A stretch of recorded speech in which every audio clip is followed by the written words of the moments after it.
Hello everyone and welcome back to Pokemon Brilliant Diamond. You join us here just outside the 5th gym, the Heart Home City gym, where we've been accosted by Cynthia on our way out. I was hoping to quickly go to the Pokemon Center. I didn't realise this interaction was about to happen, so I've hit record as soon as it's happened. Anyway, in this episode my plan is to go around some of the routes that we can now explore and see some of the new items that we can pick up and new Pokemon we can get. Now we have access to the hidden machine for Surf. So this is somewhat of a bonus episode. We won't be doing storyline, instead we'll just be going around and seeing what we can find. First up though, we obviously have this interaction here with Cynthia, who's talking about Team Galactic and saying that stealing, hoarding Pokemon, etc. is bad, basically. And then she recommends us to visit the library in Canalave City. So Canalave City will be the city that we visit next when we continue on with the story. It's on the western side of the map, and now we have Surf, we're able to access it. But that will be in a following episode, not straight away. Anyway, for now, we're going to very quickly just heal up our team, and then we'll head straight out to the first area. So this is Route 204, just north of Jubilife City. If you use Surf on this northeastern lake here, we can head across the water and into this little gap. So I accidentally went on the bank, but yeah, there's a little gap here. If you run over and go to the right hand side, you'll see there's a hidden HP up, hidden and obscured behind the trees, so grab that. And then if you head down and round to the southwest lake, we can once again use Surf and we can get to another little hidden spot.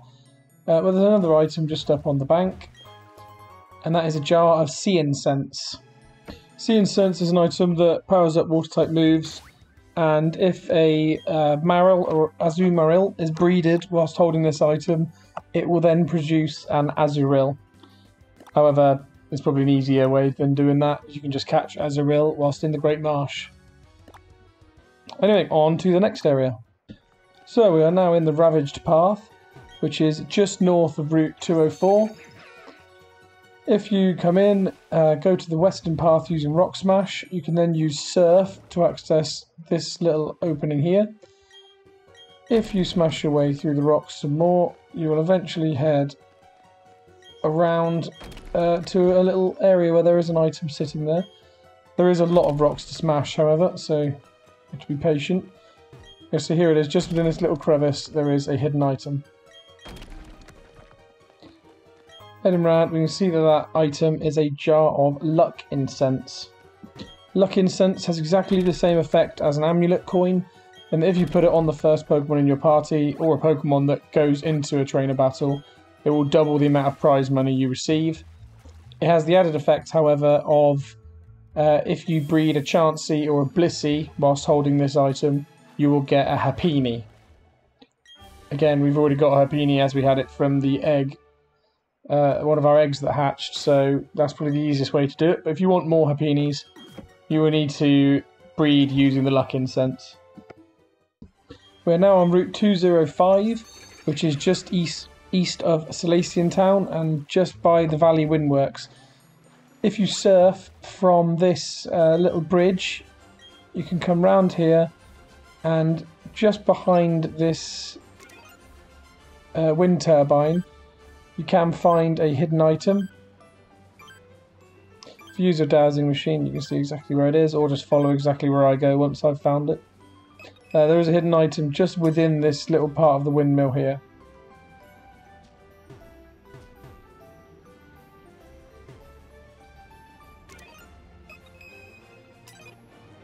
If you click on the windmill, you do find a max elixir. Continuing on, if you use Surf again and continue on round this bit of the river, you will see just there, hidden behind the Valley Windworks, there is another item which is TM24 for Thunderbolt. Now in Eterna City, if you come to the eastern side, just past the statue of Dialga merged with Palkia, if you use Surf on this little lake here, you can come up to the northeastern side And on this little ledge, let's call it, there is another item. The item that's hidden is a bottle of PP Up, which you can use to increase the PP of one of your moves. Next up on our tour is Route 209, just east of Hearthome City. If you come along here and find where there is the little Pokemon fan trainer, if you use Surf, you can get across to this other ledge here. Which, if you run around, you'll find you can then get behind this rock and continue on down the small river path to get into a little hidden alcove here, which contains another technical machine. This time is for Giga Drain. Now we're on Route 214, which is just south of Veilstone City. Just within this route, if you approach from the northern entrance, there is a little lake here. Use Surf, get across, and you will find yourself a rare candy, which is good because you can use it to level up one of your Pokemon should you wish. Next up on our tour is Route 213. You can either come via Route 214 or you can just fly to Pastoria City and head out the east exit. If you do, you'll find that you can just surf across the sea and we'll find many different things here. This includes trainers and items. The first trainer I found here is Swimmer Haley, who uses 2 water Pokemon. Marill here we've also seen before, but I don't think we've seen its evolved form.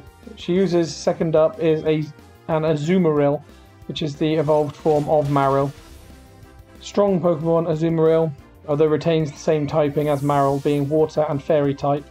So it's no issue here for my Skorupi to take it down. When surfing across the sea, do be aware there are some new Pokemon available here to catch, which we will be catching. There is Tentacool and its evolved form Tentacruel. There is Wingull, which we've already caught, but there's also its evolved form in Peloper. So there's a couple of new Pokemon there for us to pick up. On top of that, you need to be aware that the Pokemon that you find can be up to level 40. So obviously if you come up against a level 40 Tentacruel, for example, that could cause you quite a lot of bother. So make sure you have your team set up appropriately to deal with that. Anyway, that's Swimmer Haley taken down. If we continue along,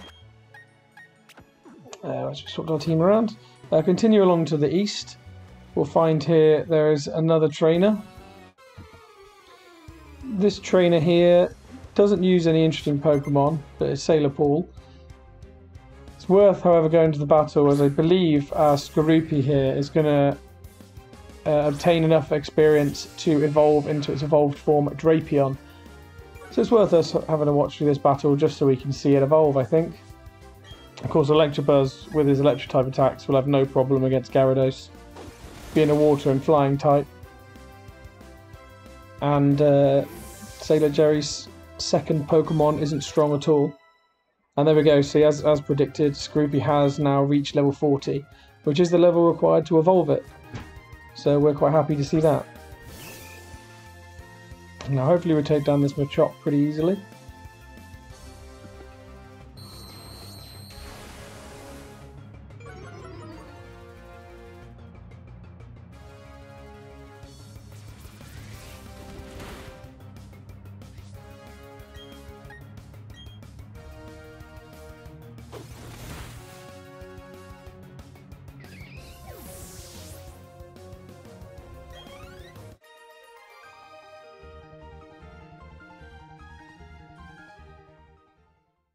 There we go, now Machop's taken down, we can watch Skorupi evolve.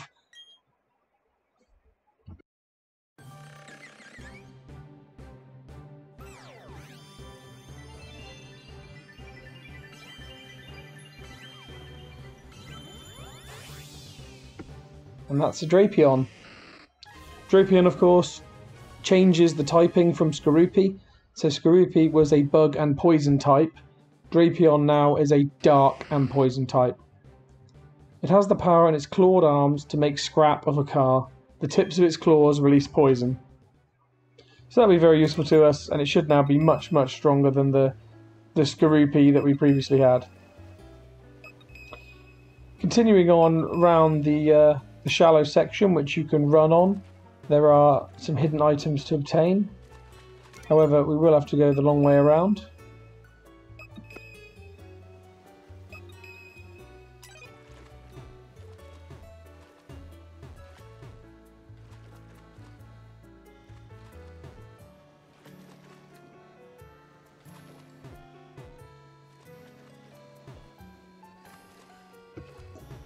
If you surf just here on this northern part of the shallow section, we can then surf around, barring a few ledges to get caught on, and face off against these two trainers here.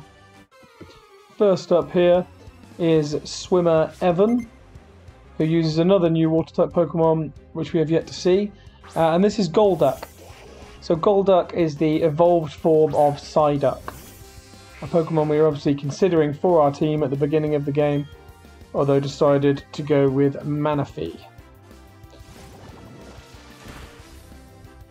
He actually uses 2 Golducks here, so shouldn't be too difficult to take down. As long as you have a strong grass or electric type in your team, this route should be no issue whatsoever, as almost every Pokemon you'll face will be a water type.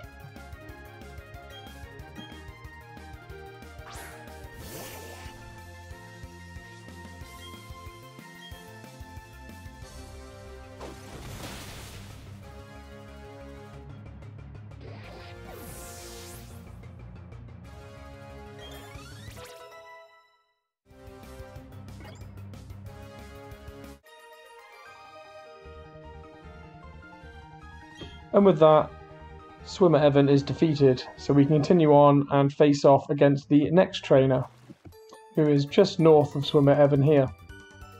This next trainer here is Swimmer Mary. The first Pokemon she sends out is the highest leveled on her team, which is Marill, level 32. You'll notice here that the level of the Pokemon we're fighting is significantly higher than that which we faced before. Level 32 is not too dissimilar from the recent gym leaders we faced off against. So there can be some strong Pokemon available here. There we go, now we've taken down Marill, we can proceed on to her second Pokemon. Swimmer Mary's second Pokemon is one which is available on this route, but we've yet to see as before. So we're now going to face off against a Peloper. Peloper is the evolved form, as I've said before, of Wingull, and it's another water and flying type, so electric type attacks are recommended.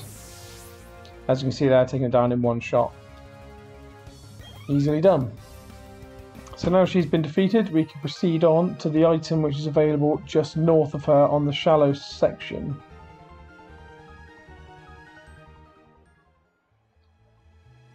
So the item just available up here on this little shallow section is a Waterstone. Waterstones are obviously very useful, as you can use them to evolve certain Pokemon. For example, Eevee into Vaporeon. If you continue south and use a combination of surf and hopping onto these little shallow platforms, you can get into a little alcove just here. If you hunt around, there is an invisible item available, which is a big pearl, which can be sold for quite a high price to various shops. Heading back to where we faced Sailor Paul, if you go down the southern side of this rock, there is another trainer to face off against. A wild Pokemon battle first, against a new Pokemon we haven't seen yet, which is a Tentacool. We have actually caught one of these off camera, so I'm not going to bother now, I will just run away. Yeah, the trainer who is available here is Swimmer Shelton, who uses 3 Gyarados. His Gyarados are levels 29, 30 and 31. Continuing west of him, you can speak to this little girl on the rock here with her private beach, and she'll give you some stickers as a token of friendship. And then just north of her there is one more item available here, which is a Max Revive. The next item is within Pastoria City itself. So if you come to the southeast section where there is a small lake, if you use surf you can then head to the northeast corner, walk up to this little ledge, and there is a Mystic Water available for you. Now Mystic Water works the same way as Sea Incense, and then it boosts the power of water-type moves for the holder. Next up is the southern part of Route 212, just west of Pastoria City. If you come to where we faced off against the 3 fishermen and use Surf, there's another small alcove here, which if you access and look for the hidden item, you can find a bottle of protein, which is an EV boosting item, good for training your Pokemon.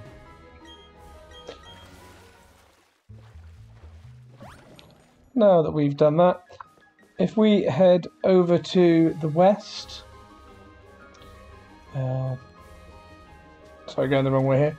We head over to the west. There is another lake which we can surf across. Just down over here. There we go. If we use surf here, we can access the small item with the little patches of grass, which we saw when we completed this route earlier. And if we pick up this item, we can find TM84 for the move Poison Jab. On the northern part of the same route, just to the west of the Pokemon Mansion, there is this small lake here. If you surf across, you will find an item in the corner, which is for a jar of Rose Incense. Rose Incense boosts the power of grass-type moves in the same way a Miracle Seed does, but also can be used in conjunction with breeding in order for Roselia or Roserade to produce Budew eggs. Just south of this lake, there is another lake just here, south of Pokemon Mansion. If we surf across this one, there's an alcove where there are 2 berry trees for berries we have not yet received. We can get 2 tomato berries, and then also 2 lum berries, which we have received before. Next up on the menu is Route 205. Going about halfway down the route on this lower section, you can surf on this little river here. So the southern path doesn't actually take us anywhere. Perhaps should have used another repel. But yeah, the southern path doesn't take us anywhere for now. We're actually more interested in taking the northern route.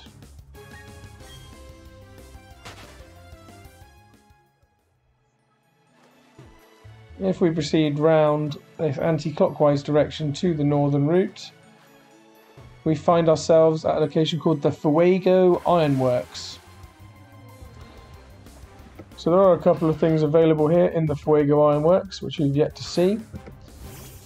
Within the water, we can find those which I detailed previously, which is Tentacool and Wingull, very high encounter chances, and a rare chance of facing off against Tentacruel and Peloper, same as on the sea.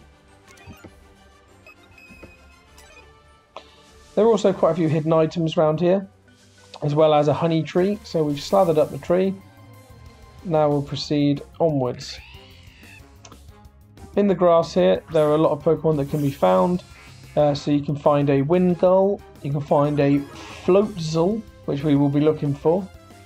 You can find a Shellos, a Gastrodon, you can find Shinx and its evolved form Luxio, and you can also find a Pachirisu. The only one of these, of course, which we haven't got currently is Floatzel, so we will be hunting around in the grass and seeing if we can find that.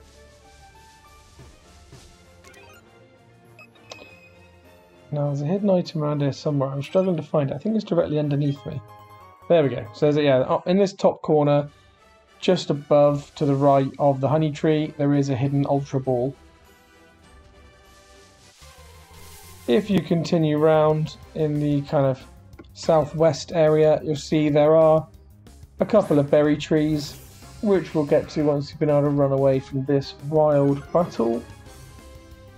Definitely should have kept the repels going.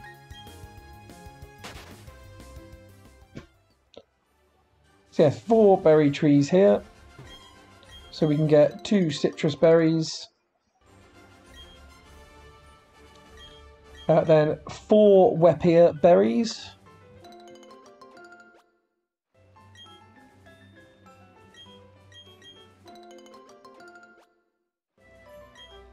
And finally 2 Kelpsy berries. Now we pick those up, we can hunt for the final Pokemon which we need to catch, which is this here, which is Floatzel. As we've said before when we've encountered it in trainer battles, Floatzel is the evolved form of Buizel. It's a pure water type, pretty strong, so if you're interested in a water type for your team, this, Azumarill, Golduck, any will suit your needs. Quick Ball didn't work the first time off, let's give it a second go and hope it gets it this time. Otherwise we'll have to try and weaken it down.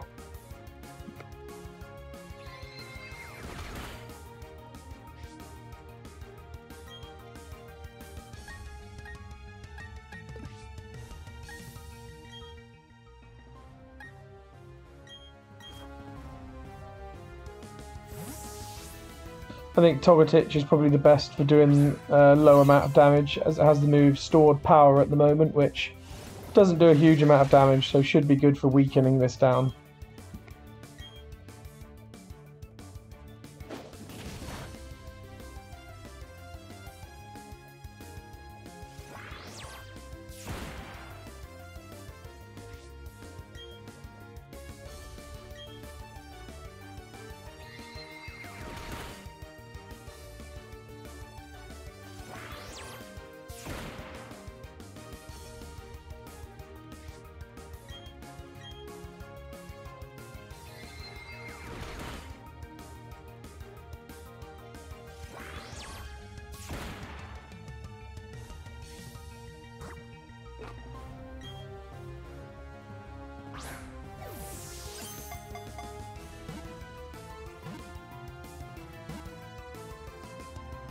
And there we go, that's Floatzel caught. So another entry into our Pokedex. Another level for Hippowdon as well, for good measure. So, it floats using its well-developed flotation sac. It assists in the rescues of drowning people. Now we've caught that, we can search for the one other unique Pokemon available here. If you use your good rod in the little pond, you can find a Finian.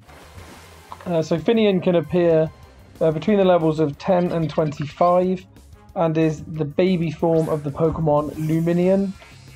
It's a pure water type with very, very average stats, so I wouldn't recommend using this within your team, in my opinion. One Ultra Ball here should be enough to catch it, as it's not particularly strong, although second time lucky, hopefully.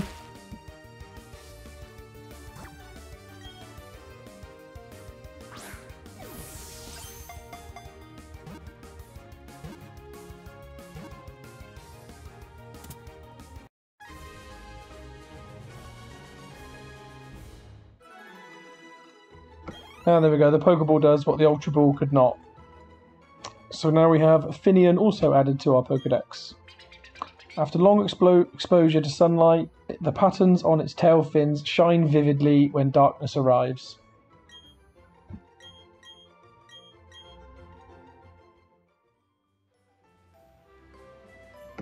Now we've caught everything available, we can head back up here and just have a quick scan for any more items. I don't think there's anything I've missed, but just to double check. Have a quick look up here. Back on Route 20. I think it's just a shortcut back to Route 205 if you don't want to surf over the water. There's no hidden items available here, but it can be quite useful if you're looking to avoid facing off against the numerous Tentacool and Wingull. Anyway, now we've done that, we can now head into Fuego Ironworks. So Fuego Ironworks has an interesting mechanic for moving around. It has these little pads here, which will be very familiar for anyone who's played, I think it's Fire Red or Leaf Green, I believe, where they have these little spinning pads where if you walk on them, they cause you to spin endlessly in a certain direction until you hit another pad, which sends you in a different direction, or you hit a wall. There are several items available in here, so I'll try and explore all different avenues before we go. So see here, I don't actually have an exit to the top right, because that little pad would have just sent me straight back the way I came. So what I'm going to do here is just take this pad, and we'll see there's a trainer battle here. This trainer is worker Dylan, and he uses a Machop and a Machoke. Two Pokemon we've seen many times before. Continue along the same path then. A little scan around for any hidden items, but nothing revealing itself immediately. So down just put to the southeast of worker Dylan, there is another set of spinning pads. We can't go to the northeast as the pad will send us backwards, so we have to take one of these in the southeast. Southwest, of course, will just send us back again as well. So we can take one of two paths. We're going to take the first one. As we can see, it takes us to an item just to the east of him, on the other side of the wall, and this is a burn heal. Heading along, this path will take us back again, and it's the only way we can go, so we will head back towards worker Dylan. And we will then take the second available route, which is this one here. Which sends us quite a long way away, all the way around to where there's another trainer. Now this trainer does use another unique Pokemon that we have yet to see. This here is Worker Holden, and he uses, rather surprisingly, the very strong and very defensive evolved form of Onix. This is Stelix. So Stelix is a ground and steel type Pokemon with extremely high defensive stats. You can see there my dynamic punch hit, and one of my strongest moves, I didn't take it out, so there wasn't a lot I could do. And I'm actually in a bit of a pickle here, because now it's used Bind, my Electabuzz is not going to be able to switch out. Discharge won't hit it because it's ground type, as you can see. So I'm going to have to keep using Dynamic Punch that only has 4 PP left and only has a 50% hit rate. So it's unlikely we're going to take this out. I think we might have to just sacrifice Electabuzz in order to switch out to somebody else, which is obviously unideal. As you can see here, I can't swap out because the bind has Electabuzz held within the battle. I could heal. I think I'll do so once, but I think if Electabuzz runs out of PP on Dynamic Punch, I will have to just let him faint in order to take out the Stelix, otherwise I'll be trapped in a bit of a loop. Sand Tomb here is a very strong, super effective move. And Bind's going to keep chipping away at our health as well.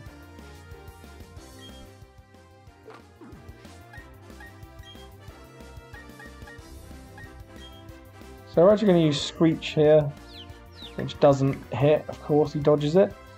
But I was going to use Screech to reduce Stelix's defense in the hope that we could at least get a one-hit kill, a one-hit knockout rather, when we go and manage to hit our next Dynamic Punch.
There we go, another Dynamic Punch, and that leaves Stelix with the tiniest sliver of HP, so hopefully...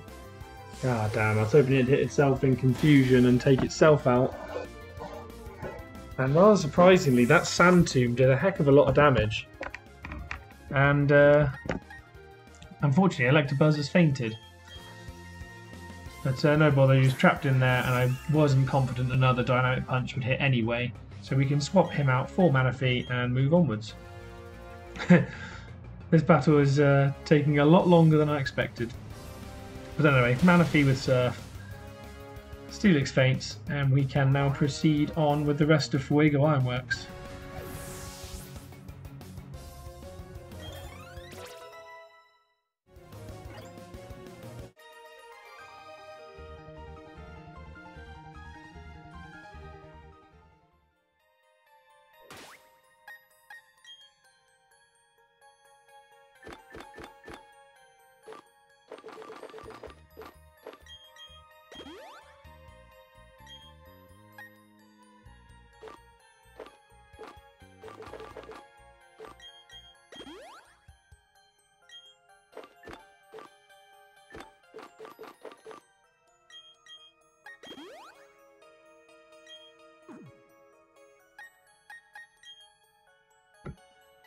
So now all the Pokemon are dealt with and the trainers finally dealt with, we can proceed onwards. You'll see there's a path just south here of that worker, but you don't want to take it because, as you can see, if you do, it will send you right back to the beginning. It looked like it might have taken us to the director in the boiler room, but unfortunately it takes you straight across in front of him and right back to the beginning. So I wouldn't recommend taking that path, as there's no use to it unless you're trying to escape. The next path, which is available, is on the... Oh, I didn't mean to hit that. Back round we go, I guess.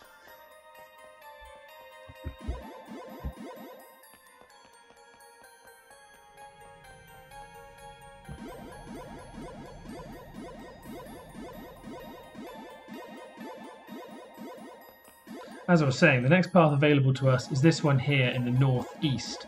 If we take that, it sends us on a bit of a snaking route all the way down to this central section here, where we have the option to then proceed over to the east.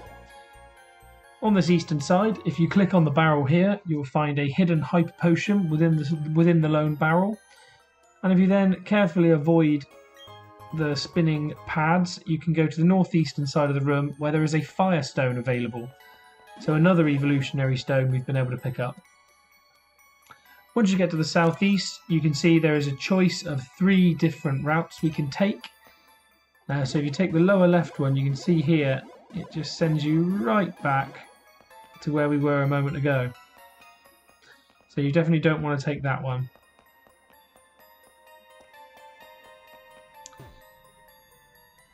If we then head back to the room we were just in. Oh, forgetting how to get there now. Yeah, if we head back to that southeastern room, we can then see which route we have to take in order to get to the final area.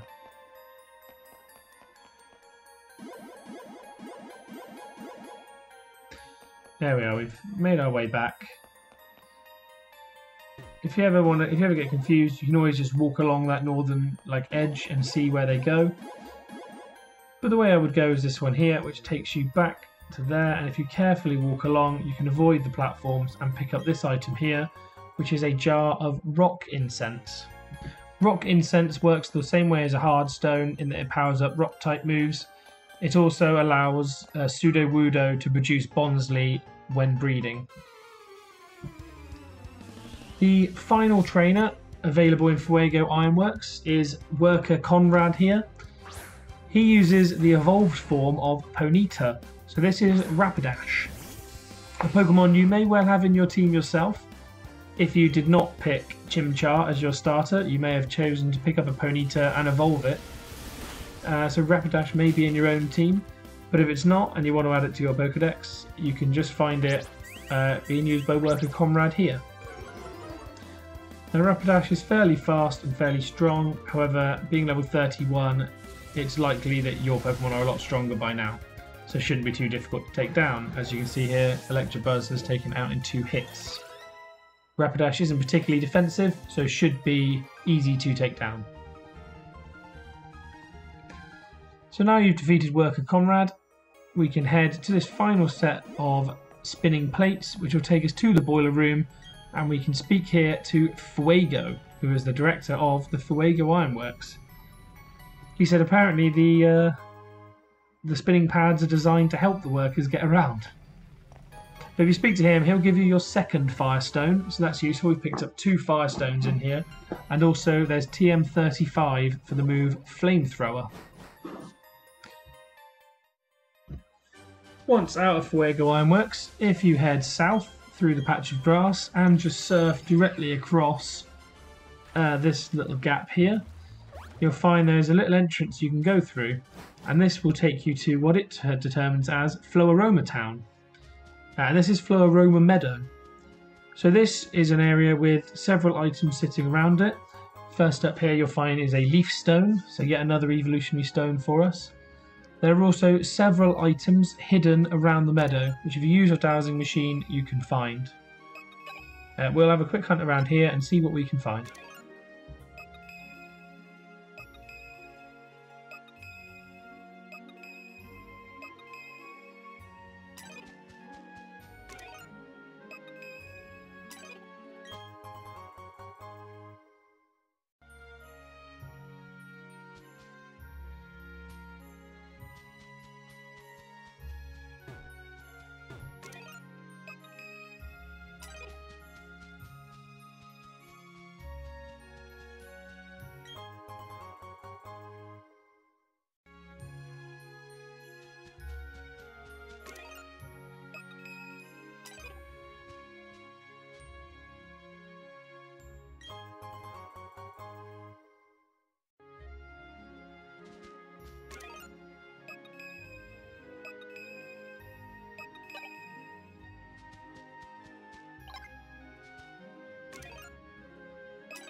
Right, I think that'll just about do us.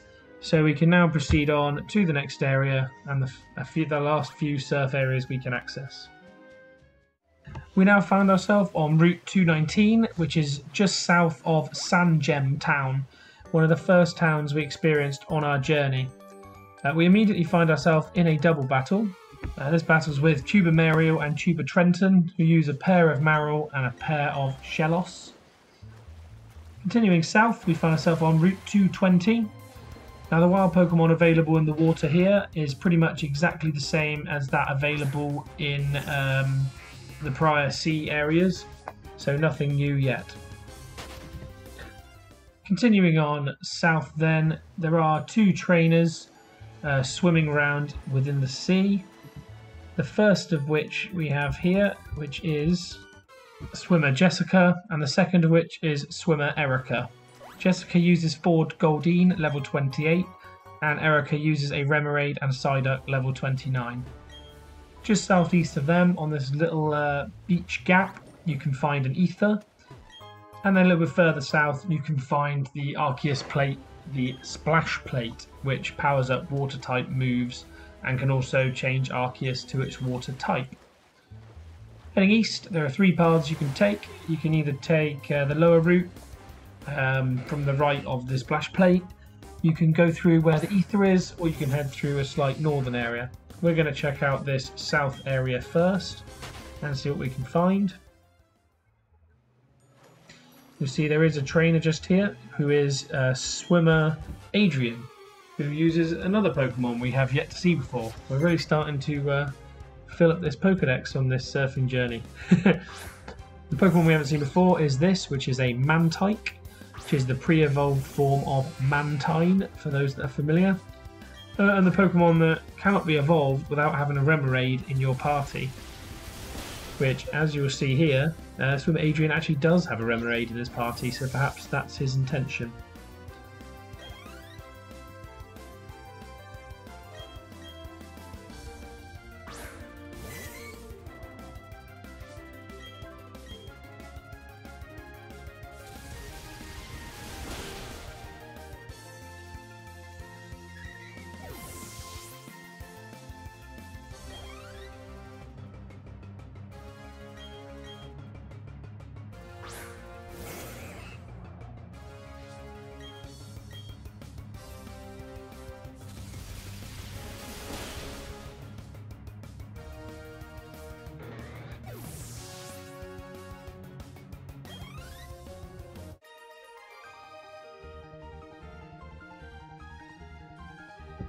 So now we've defeated Adrian, we can continue on round to this east where there is this small beach area here. Oh. Just checking there's not an item I've missed. Not sure there would be within the water, so we'll just carry on. Is there anything on this beach? Doesn't look like it. So if we continue going to the right, you'll see there's some more of these small shallows we can walk on, which contains an item. So here we can find a Carbos. If you were to have taken the other route, you would have encountered this swimmer here. This swimmer here is swimmer Vincent, who for one reason or another doesn't seem to really want to battle us. We'll run away from this Wingull and then force him rather, into a battle.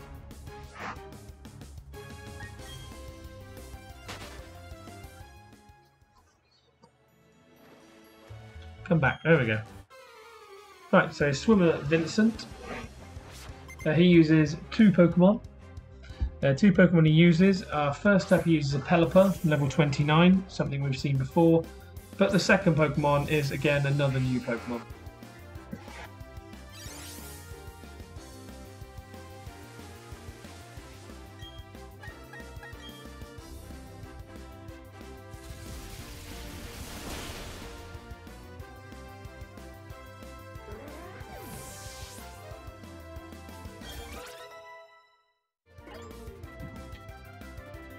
So, Swimmer Vincent's second Pokemon, it will say in a second. And you'll work out why I'm randomly switching to a ground type in a battle with a water trainer. So his second Pokemon is a Whiscash, which is a water and electric type Pokemon, and the evolved form of Barboach. So we've switched across to a ground type just so we can use that against the super effective electric typing. Of course, Whiscash can also use his water-type moves to be super effective against Hippowdon as well, so I have to be a little bit cautious of that. But I think Hippowdon's level enough and bulky enough to take it down, which he is indeed. And so falls Swimmer Vincent.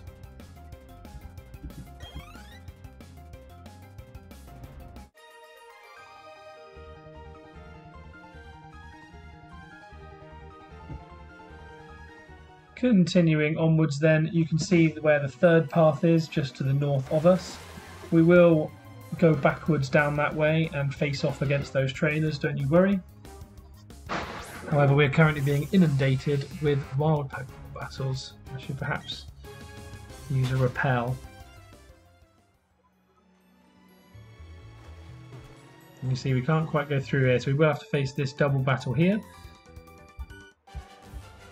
This double battle here is against Swimmer Eric and Swimmer Caitlin. Swimmer Eric uses a level 31 Gyarados and Swimmer Caitlin uses a Weasel. Nothing new there, so we can just proceed on to the east. Once you get a little bit further along to the east, there is one final trainer to face off against.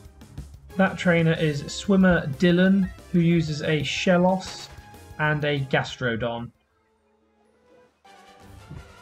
We'll quickly start that and skip past it, as it's nothing new. Just northeast of him, there's a small little island here, which if we pick up the item available on that, there is a bottle of protein.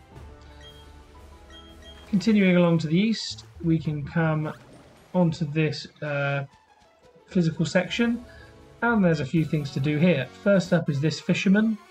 Fisherman Corey uses 3 Pokemon, which are Magikarp, Finian and Gyarados.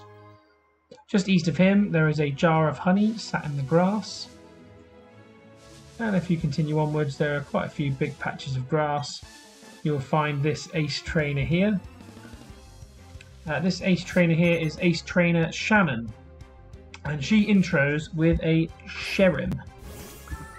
So I believe we've seen a Sherim before, however we saw the sunshine form if I'm not mistaken, almost like an open flower form. So Sherim is the evolved form of Cherubi. It evolves at level 25 and it changes its appearance based on the weather.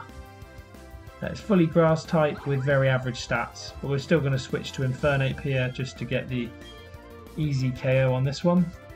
Infernape should be reasonably strong against all of her Pokemon bar one.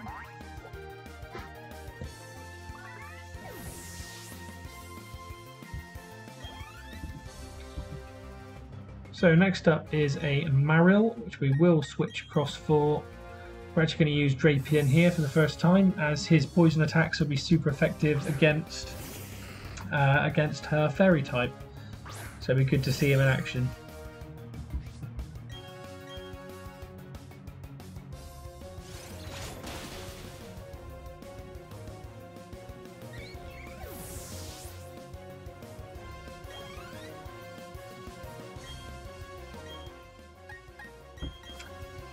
And Shannon's final Pokemon is yet another one we haven't seen before, which is the evolved form of the Pokemon Bunnery. This is a Lopunny, and it's level 34.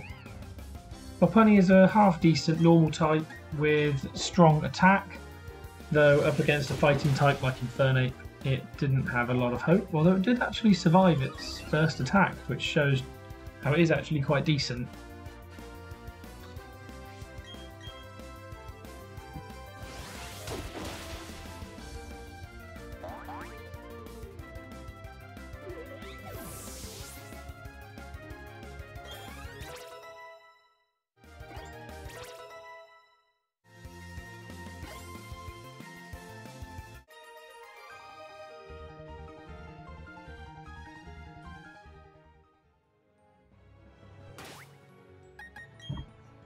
There we go, that's Ace Trainer Shannon taken out. So we'll now put Manaphy to the front for a little bit, as he deserves a time to shine. And we're going to quickly use a Repel, as there's no new Pokemon available in this route. The Pokemon available in this grass, for those wondering, you can get a Wingull, a Floatzel, a Roselia, a Shellos, a Gastrodon, a Sudowoodo if you're playing Shining Pearl, a Stunky and a Skuntank if you're playing Brilliant Diamond. Within the water you can face off against the same as I detailed earlier, so Tentacool, Tentacruel, Wingull, Peloper. As we don't have the Super Rod, there's nothing else for us to obtain currently. So in the southwest of this patch of grass there is a hidden jar of honey. And that's it for the hidden items in the grass by the looks of it. And there is something binging around here. Let's see if I can find that.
Oh, anyway, I can't find where this item seems to be. It's driving me absolutely crazy.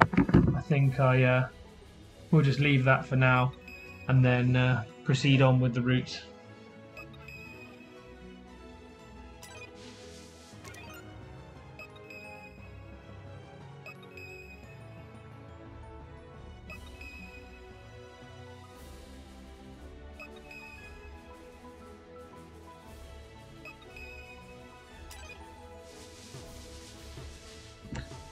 So just north of Ace Trainer Shannon, you'll see there are 4 berry trees. First up on the left, you can get 2 leper berries for restoring your PP. Second in from the left, 2 pecha berries for healing poison. The second on the right is 2 mago berries, which are poffin ingredients, as are 2 honju berries.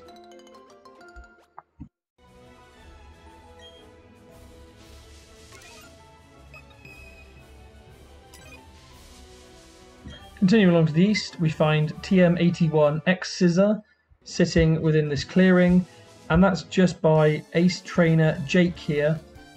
He battles using a Staravia level 33 and a Girafarig level 33. Now the building in the northeast of this route, you'll see there's 2 workers blocking the way. That's because this is Ramanas Park, which is only usable in the post game. So if you've completed your game, come back to here and you can see what awaits you in Ramanas Park. We will cover that when we get to it. Heading back along the north of this route, we do come up against Collector Ivan, who uses 3 hippopotas, 2 level 28 and 1 level 34.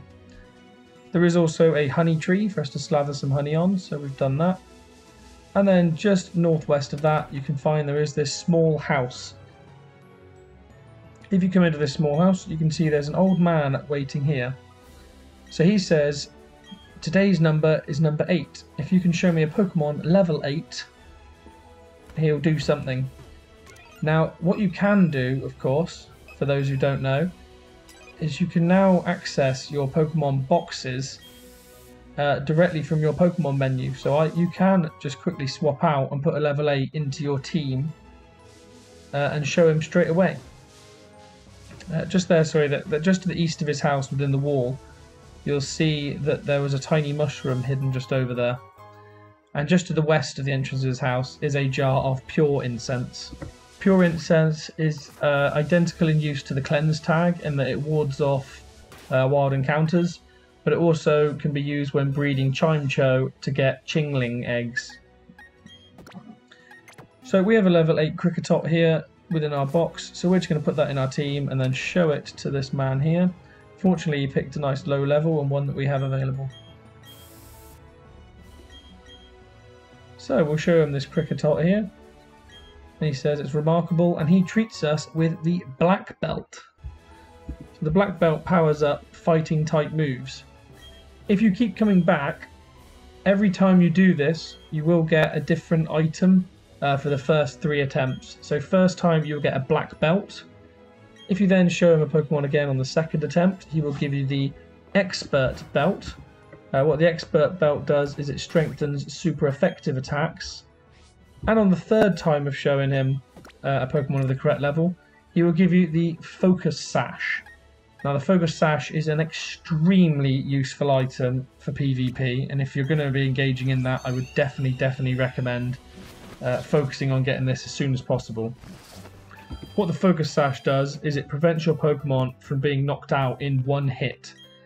So it is extremely useful. So that's all the new surf areas we can currently access. We will of course find some more as we proceed along with the storyline.